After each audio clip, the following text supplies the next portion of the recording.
Nagpatupad ng forced evacuation sa Eastern Samar dahil sa hagupit ng Bagyong Tino. Ang ilan sa kuweba na sumisilong. At live mula sa Borongan, Eastern Samar, nasa frontline ng balitang yan si Mon Gualvez. Mon, kamusta ang panahon dyan ngayon?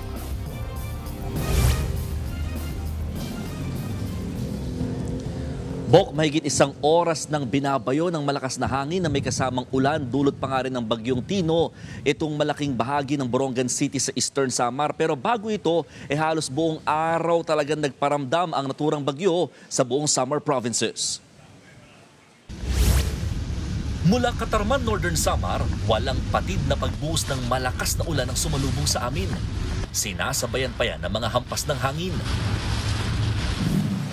Sa bayan ng Balanghiga, tuloy-tuloy ang clearing operations ng mga otoridad kahit umuulan.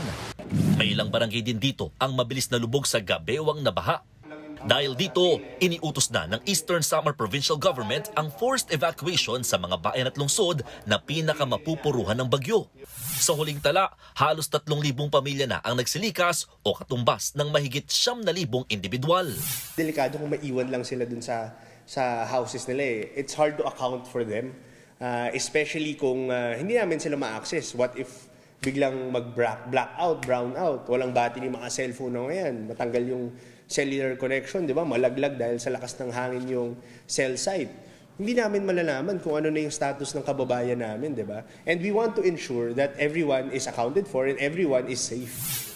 Sa kalagitnaan nga ng pakikipagpanayam namin sa gobernador ng probinsya, biglang nawalan pa ng kuryente.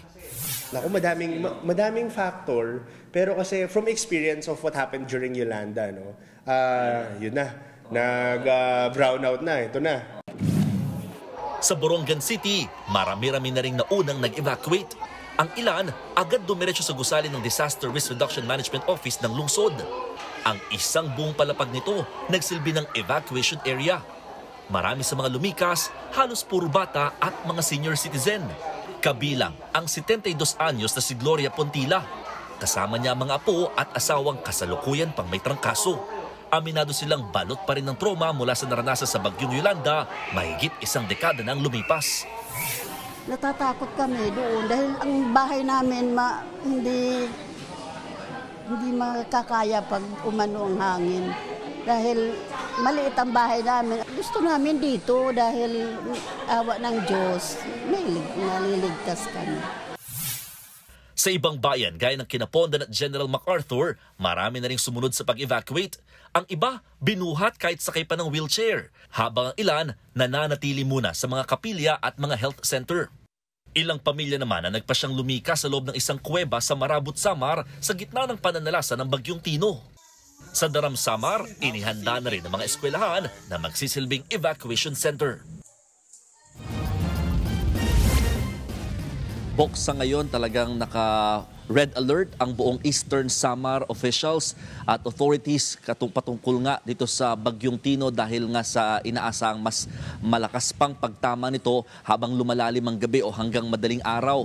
At may ilan daw, according sa provincial government, na ilang bayan at lungsod ang hindi nila makontak sa mga oras na ito sa posibilidad na nagkaroon na rin ng communication problem or signal problem on the respective areas. So may ilang mga reports na rin na flooded sa ibang bayan dito nga sa Eastern Samar dulot ng walang tigil na pag-ulan magmula pa kanina.